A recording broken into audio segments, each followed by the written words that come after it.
Hello, everyone. Welcome to the channel.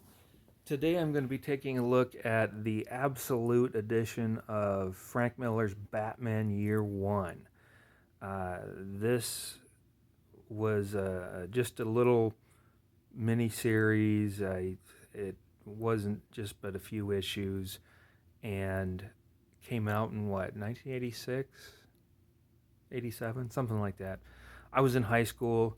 Uh, Picked up a copy, read the whole series. I really enjoyed it. It detailed, well, the story of Batman's first year fighting crime as Batman.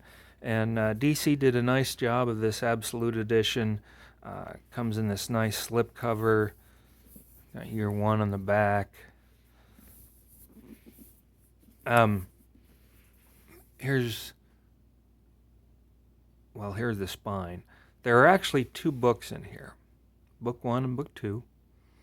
The reason for this is, well, the year one issues were only a short little limited series. I think, maybe 4 issues, I believe. So what they did for this Absolute Edition I thought was pretty cool. I'm not sure if it would have been worthy of an Absolute Edition because it's just not that long of a story. But I like what they did with it. You've got the two versions here. Here's version one. Yeah, 4 parts. It was a 4-part series. This is where they've got covers on it. And here's this one, book two. What they did, and we'll look at book two here, is that they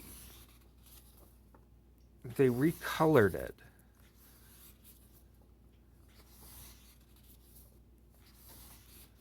It's the same story but recolored. Now, is it better? Well, I don't know. What do you think? I think it's a little darker, may come out more clearer. The paper is more of a matte finish. It's not glossy.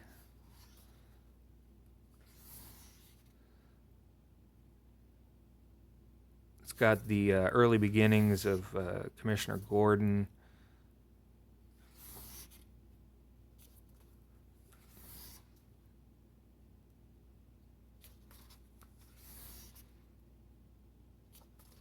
And here's Batman deciding to take on the cape and the cowl. But he's awkward at it. He's having problems. He's still very young. Oops.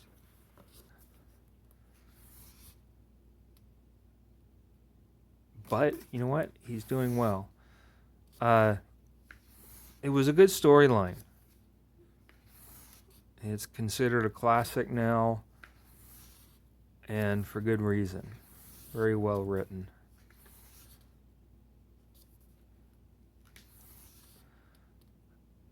And I remember when it came out, it did, if I remember, it did do quite well. And I enjoyed this as much as I enjoyed the Dark Knight storyline.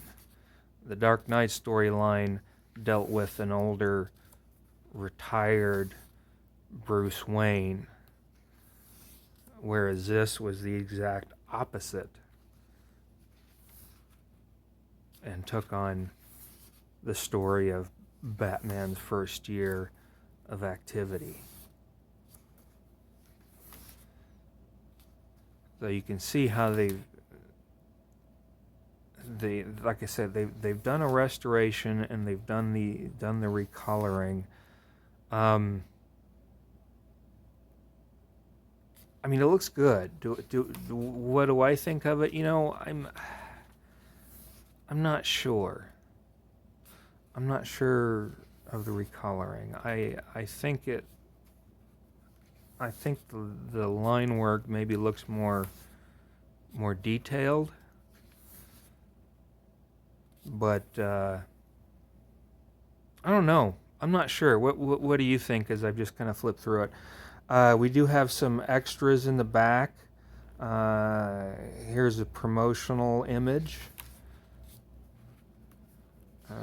We've got some black and white.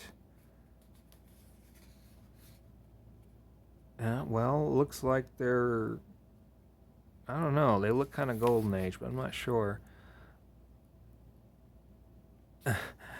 Here, in 1966, Frank's first Batman comic. Here's some sketches.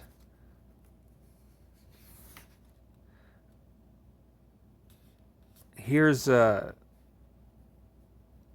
do you call it? This is from the DC Who's Who of the DC Universe. That's where it's taken out of. So if you've got that book, you do have this in there. And here we have some ads for the storyline. Like I say, 4-part storyline. Got a little bit of scripting there.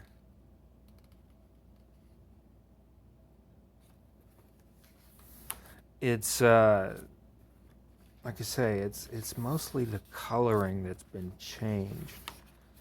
So that's that one. Now here's what I find the most interesting. Again, it's the same book, but what they did is make it exactly the same as the comic, and I mean exactly. We've got the glossy page of a 1980s comic right here. Looks very nice. And now we have it in the original coloring, and it's on newsprint. This is essentially an exact replica of the original issues, right down to the paper. And I thought that was very interesting that they did that. Each issue, and they've got the letter pages and everything.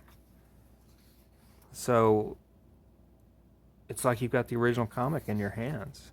And I think that's really cool. So you can read it one of two ways. You can read it as it was originally published and how it originally looked, or you can read the recolored version. This is more like a time capsule from the 1980s. If you ever wondered what comics looked like and felt like to hold and to read from the 1980s, this is a great place to look. It's easily available. It's still in print. It's been in print for a few years now. You can get it for about $100. It was more than that retail.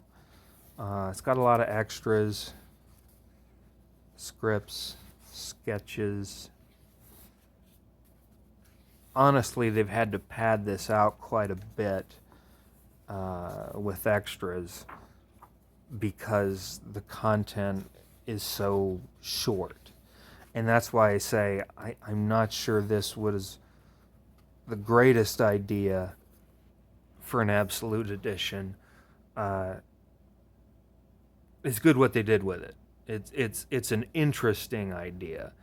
I think maybe it would have been more interesting just simply as a hardcover like this. You know, having it be just a regular hardcover, not an absolute edition. So, do I recommend it? Yes, with a caveat. It's a short story. It may not be appealing to you because it's so short, but it is a classic storyline, and I really like. My favorite version of the two books is the original because it brings back a lot of memories for me. Just the glossy covers, the newsprint, the original coloring. I had these original issues, and basically it's nice to have them back in such a prestige format. So I appreciate you watching. If you want, like I said, if you want to get a copy of it, it's still easily available. And thank you for your time, and I'll see you again real soon. Bye.